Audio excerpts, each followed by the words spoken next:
Good evening, YouTube. It is currently Monday, June 12th, 2023 at 7 p.m. And I'm coming at you from the Big D truck stop in Laramie, Wyoming. I was going to stay at the Petro, but it's a little tough to get to right now. You got to circle all the way around the back way. Looks like you got to go through Laramie a little bit to get there. It's not impossible. So if you're driving through and you want to stay at the Petro, I don't think it's impossible to get to, but they are doing some pretty major road construction. They have the bridge torn out, so the eastbound lanes or the westbound lanes can't get to it at all, unless you take the exit before and circle back around from the rear.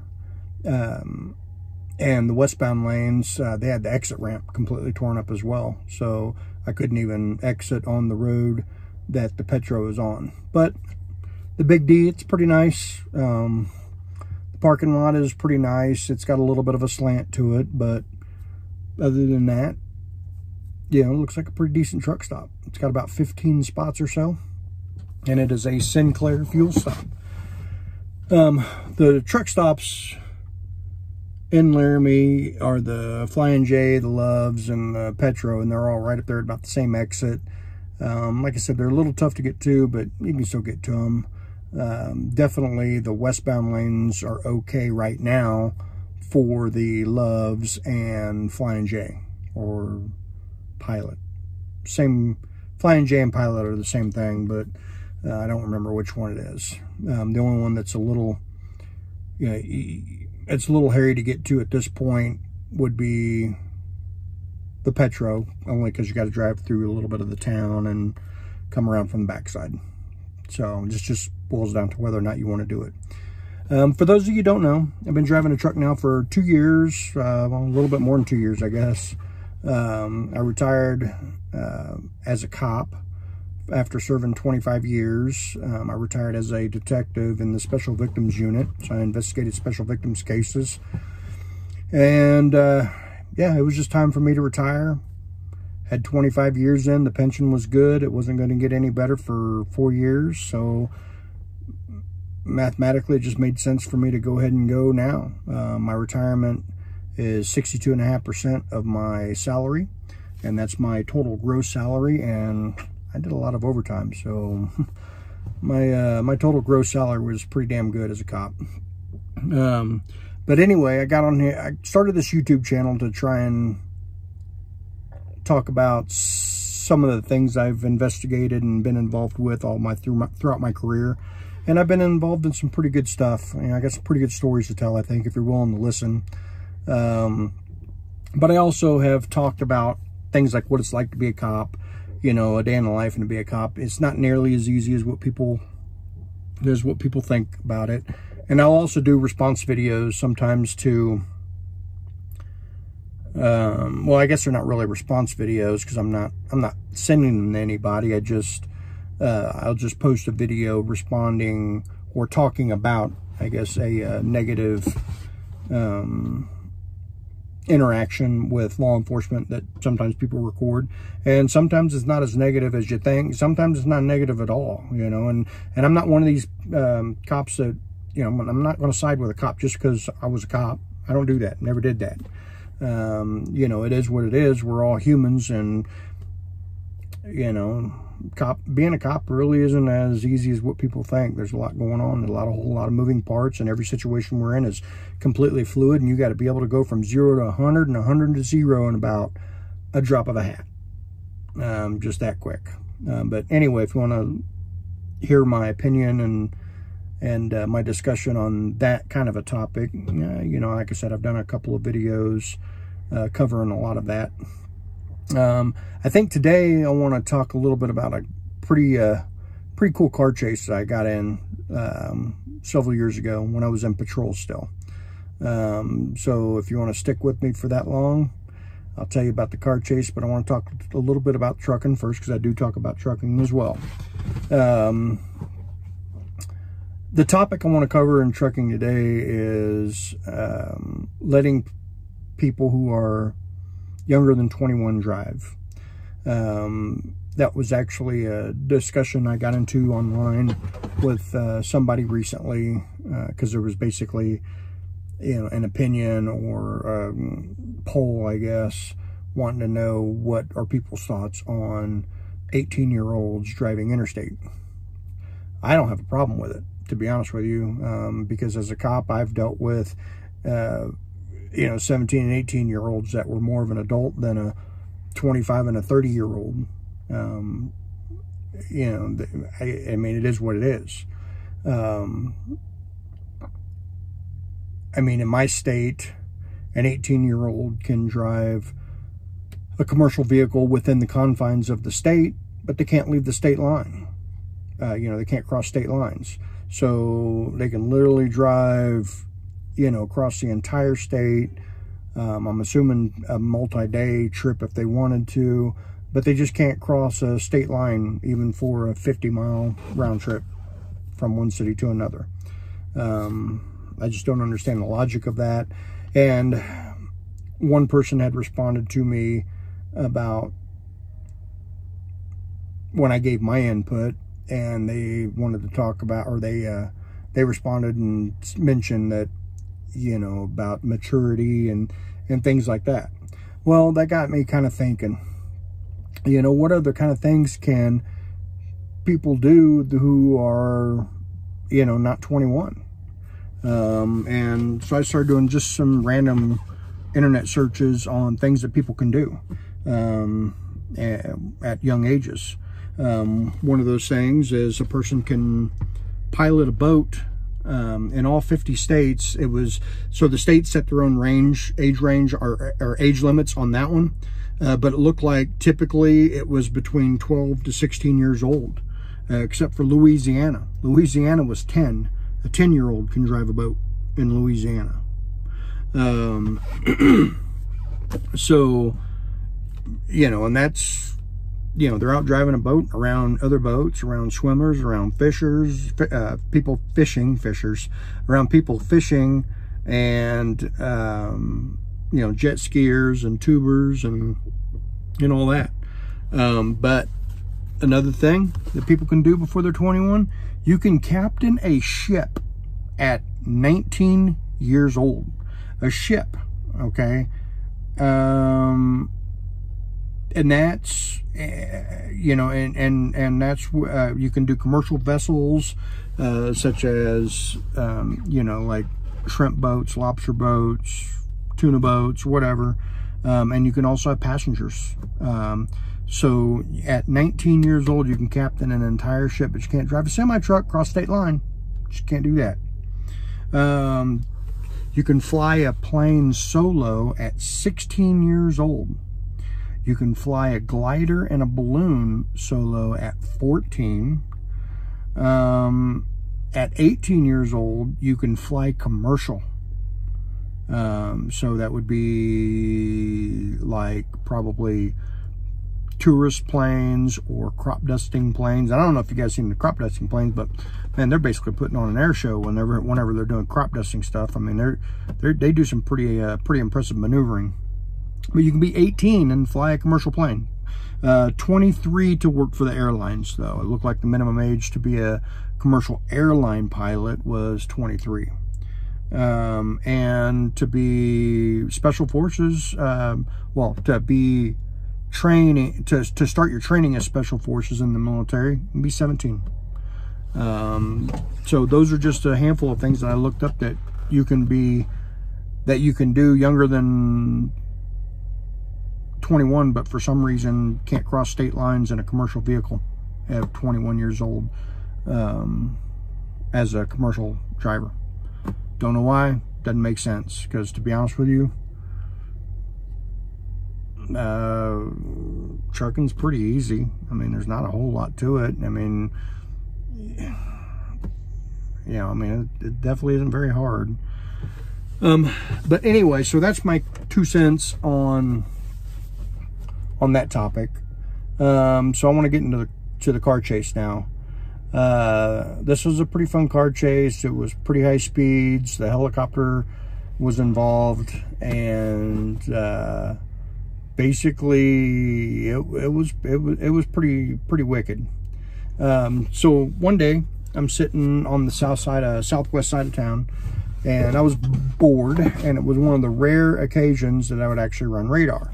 Not every cop car, at least in my city, had radar. Not every cop is certified to run radar. I think now there's a lot of the laser and LiDAR stuff right now. I don't even know if they still use radar. But in any case, you had to be radar certified to run it, and not every car had radar. But it was one of these days I was bored and decided I was going to run a little bit of radar. I heard some chatter going on. Oh, and let me set up kind of how our system worked. So we were on a 2-channel system. We had an east side and a west side. Now I think it's north and south, but anyway, at that time we had our city divided up as far as police frequencies, an east side and a west side. And I was on the west side. So channel 1 was east side, channel 2 was west side. So I'm getting ready to run radar, and I hear some chatter on the east side, and it sounded like they were playing cat and mouse with a vehicle. Basically, you know, cop cars are looking for a vehicle. They'll see it, it'll turn a corner. By the time the cop gets up there, it's disappeared, you know, into a parking lot or made another corner or something. And that kind of stuff happens quite a bit, and we call it cat and mouse. But I heard this going on, and the helicopter had gotten involved. Well, I didn't know why they were doing the cat and mouse thing. I just, you know, the helicopter was trying to give people directions on where the car was going. Well, it started northbound on this one particular road. It was a one-way road northbound. And really, you can only do 2 things from this road. You can either come to the west side of town, get up on the interstate and come to the west side of town, or you can work your way east, go over the river, and end up in in kind of an isolated neighborhood that we had. So I packed up my radar equipment and started driving north from where I was at, because I wasn't very far from the interstate, and I thought if they get up on the interstate, I can intercept them, and I can throw out my stop sticks, because at that point it was a full-on police chase, and it was actually a police chase, I think, that was initiated by the helicopter, because I think the people in the car knew the helicopter had made them at that point. Now, at this point, I did not know why we were chasing them or doing the cat and mouse thing. Didn't know any of that. But I'll go ahead and fill you in on what it was, and I'll tell you when I get to that point when I figured out why it was. So basically what happened is this car was going through a neighborhood, and there were 2 occupants in it, and one or both, I think it might have been both, but one or both of them reached to the back seat and pulled rifles. They were described as, I believe, AK-47s.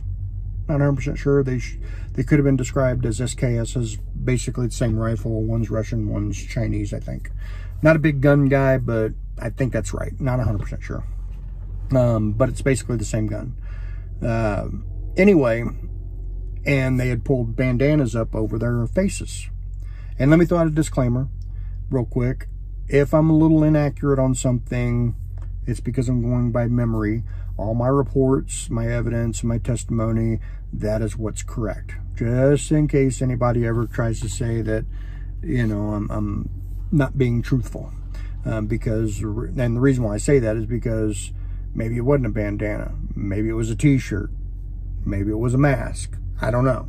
I'm just saying bandana because that's what kind of sticks in my mind right now.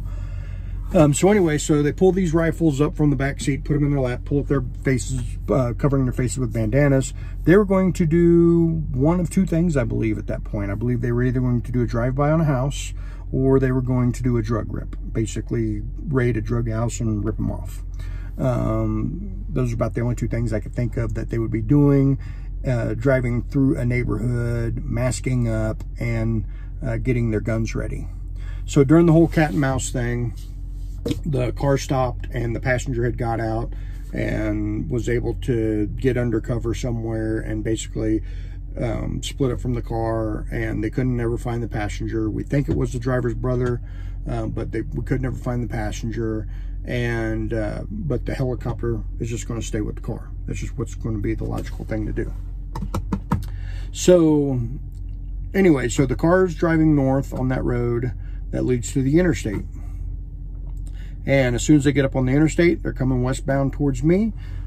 I'm up on the interstate, probably 3 miles from where they get on the interstate, and I'm trying to get my stop sticks out in time. Those are tire deflation devices that we carry on our trunks. Basically, they're triangular shaped cardboard tubes that have metal spikes in them.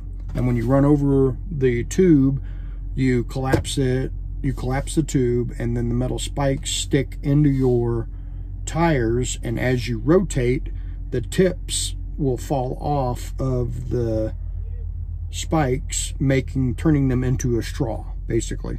So you have, you know, 1, 2, 3, or 4, 5, 6 of these stuck in your car or stuck in your tire, and it's more of a controlled deflation of your tire versus blowing out. Anyway, they were driving way fast, and I wasn't able to get mine out in time, and they just drove right by me. So the car I had at that time was a very fast car. All of our cars, well, I guess not all of them, since mine didn't, but most of our cars had governors on them, and the fastest you could go was 120 miles an hour. My car didn't have a governor, and it was fast. Yeah, I mean, it was just fast. But anyway, so they drove past me, and the helicopter was still calling everything in. And when our helicopter had the chase, we were supposed to back off. We could follow at a safe distance, but what we wanted to do is basically not force that person by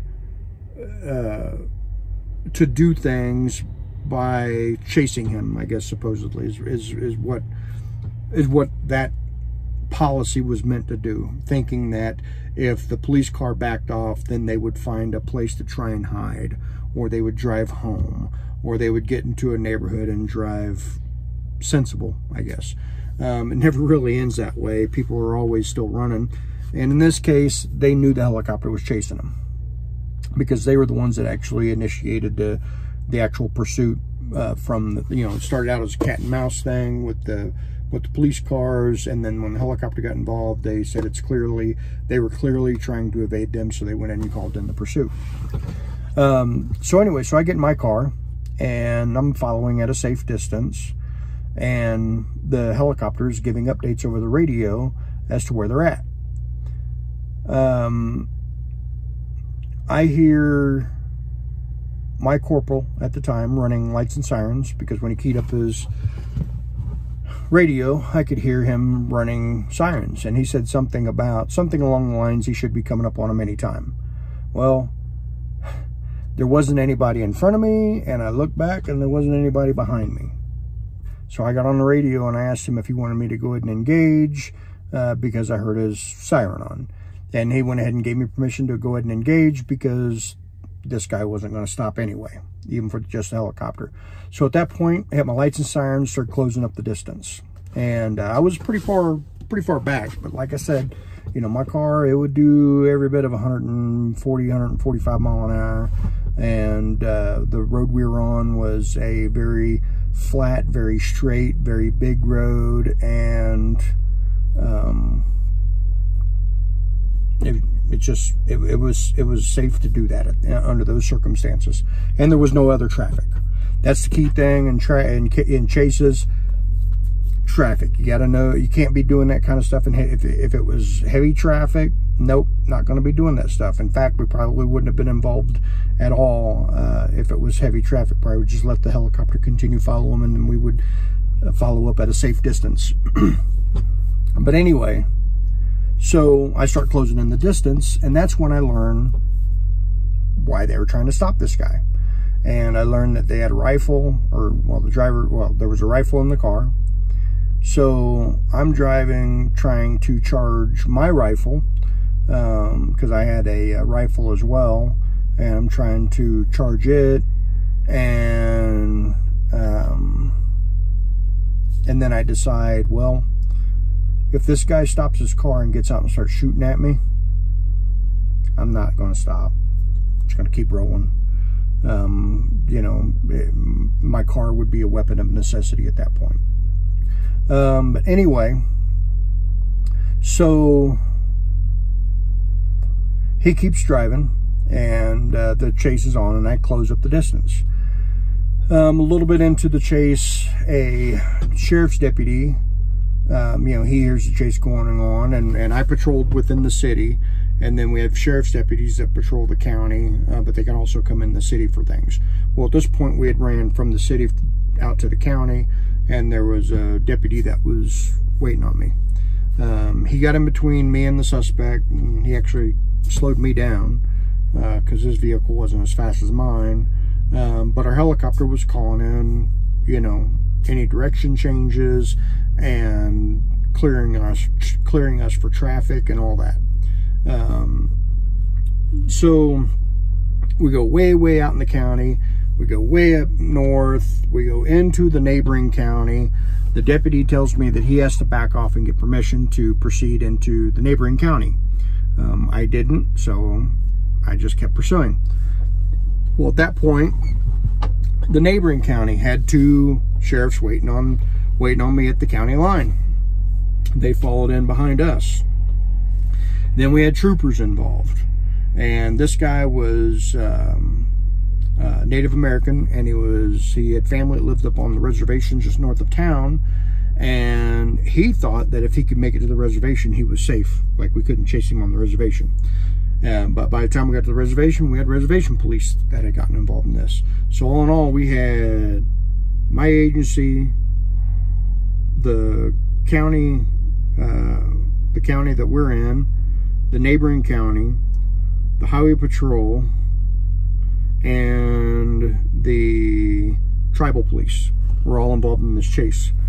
So he ends up driving out into a field of a house and abandoning his car and runs into the woods with the rifle.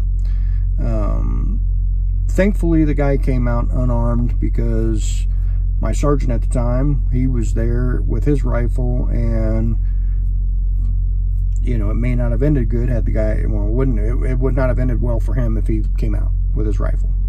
But in any case, he came out peacefully, and we took him in custody. And he actually tried hiding the rifle. He actually tried burying it in the mud of a creek bed. I put him in the back of my police car, and to be honest with you, I had no clue where the hell I was at. We were driving down low maintenance roads. And if you don't know what a low maintenance road is, it's basically roads that farmers use to get their tractors from field to field. That some of them were even no maintenance roads. So they're like muddy and have big, huge ruts in them, no gravel, nothing like that. I mean, it was like going off road. Then I had no idea where we were at. And he even made a comment about, you know, thinking that we couldn't chase him on the reservation. And basically, you know, I'm the type of person, I have one-liners for a lot of stuff. And basically what I told him was, this isn't tag. You're not safe once you reach home, once you reach base. So anyway, he had said, hey, can we get out of here before the media shows up? It's like, I don't want to be on the news. And I said, you know, I don't like being on the news either, but I said, to be honest with you, I don't know where the hell I'm at. Don't know how to get back to the highway from here. And he told me, he says, I will give you directions if we can just leave. At that point, one of the tribal police told me he would escort me back to the highway. Because like I said, I had no idea where we were at. We were out in the middle of farmland, and yeah, I just didn't know where we were at. So anyway, so all the way back to the police station. So detective wanted to interview him, and all the way back to the police station, this guy was just blah, blah, blah, blah, blah, just talking. He was like, man, I couldn't stop, man. I hope you don't blame me. man, you know, you guys couldn't catch me. You guys had a hard time catching me. I couldn't stop. I had that gun. I'm a felon. Man, I'm looking at 5 years. I hope you understand. I couldn't stop. I mean, just the whole way back. And driving back, I mean, we had gone so far that getting back was about a half hour of normal driving, maybe 45 minutes of normal driving. You know, that, and we were, you know, just kind of all over the place at, you know, 100+ miles per hour. So the whole way back, just blah, blah, blah, blah, just talking. And I am not asking, because I know the rules, I know the laws, I know Miranda and all that kind of good stuff. And I'm not saying jack all nothing about the case to him. The only thing that I said was, you almost ran me out of gas, or, you know, just basically things like that. I did not, you know, did not ask him about, you know, anything about like what was this felon, what kind of gun did he have, what was he going to do with his gun. I didn't do any of that, because that was going to be the detective's job. Well, we got back to the police station, and the guy immediately basically invoked his Miranda rights, and I don't remember if he asked for an attorney or if he just said he wanted to be silent, but there was some invocation of his Miranda rights, so he went to jail. And he got booked in for, you know, charges involving the chase and possession of the firearm and all that. Well, the way it works in my state, this case would go federal, but basically our DA's office would have to dismiss charges on our end, so that way the feds can indict him on federal charges. Well, sometimes when you do that, there is a delay. And this is one of those cases that it was a delay. He had actually been released from jail because the state charges were dropped, only because the feds were going to be charging him federally. But for whatever reason, I don't know why, it took a couple months. So he had a couple months of freedom. And man, I tell you what, I was just constantly waiting for his warrant to come down. I was checking him all the time, see if his warrant came down. It never was, and I was always just antsy about his warrant coming down. Well, one day, towards the end of my shift, I see him driving. Well, I knew that he had a suspended license, so I went in and stopped him, and he actually stopped. And I wrote him a ticket for suspended license, checked him for his warrant. He didn't have a warrant yet. And I was like, man, when's this guy's warrant going to come through? Well, at the end of my shift, I drove to the police department, and in the roll call room on the roll call desk was a stack of federal warrants. And I thought, you gotta be kidding me. I just talked to this dude like an hour before. Like literally had him on a car stop an hour before. Sure enough, his warrant was in there. And his warrant had just not made the computer system yet, which is why he came back as being negative when I checked him for his warrant. So I took the warrant and locked it up in my locker because I wanted to be the one to arrest him. It was just one of those things that sometimes you get attached to a case a little personal, and that was one of those cases. I just wanted to go arrest him. So the next day, went to his house, knocked on his door, and took him in custody with no incident at all. And on the way to the jail, the whole time, blah, blah, blah, blah, blah. Man, that was fun. You guys couldn't keep up with me, and blah, blah, blah, blah, blah. I told him, I said, well, and I do remember saying this to him. I said, I grew up on roads similar to that, and the only reason I couldn't keep up with you was the deputy got in between us. So, you know, and we just kind of poke back and forth kind of like that, you know. And I mean, he was even still like, man, you know, I just couldn't stop. I had that gun. Couldn't stop. I had that gun. So now comes time for trial. Now, this was I was pretty new still. I only had about probably 2 or 3 years on at this point, and I had never been to federal court yet. In fact, I've only been to federal court in my entire career 3 or 4 times maybe. And I've been to state and city court. I can't even begin to tell you how many times I've been to each one of those. I'm still going to state court on stuff. And I've been retired now for over 2 years. But anyway, So federal court came, and I gave my testimony. You know, I got directed and cross-examined by the prosecutor and the defense attorney, and at the end of the day, the defense attorney, from what I understand, recommended to his client that he take the deal the prosecutors were offering. He was looking at 7 years for his weapons violation, and they offered him a 5-year deal. And he went ahead and accepted that deal. And I was told by the prosecutor later that the judge was impressed with my testimony. And it was, I mean, and there was a lot in there about, you know, the interaction we had on the way back. Well, I guess it was more along the lines of his interaction with me on the way back to the police department, because all that was evidence. You know, I don't remember if I had a recording of it, but if I had a, no, I don't think my car had an in-car camera at that point. I might have had an audio recording of it. Not 100% sure on that one. But basically, you know, it was one of those things where they were like, you know, did you make him talk? You know, did you try and make him talk? Did you make him talk? No. The only comment I made to him was something about he almost ran me out of gas, and I was lost and didn't know where I was at and needed help getting back to the interstate. But anyway, that guy actually went on to do another shooting, and I don't remember.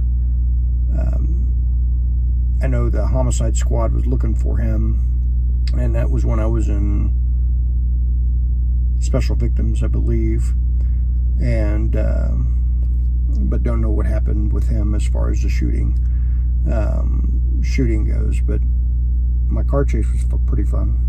But anyway, hey, if you guys made it this far, hit that like button, hit that subscribe button.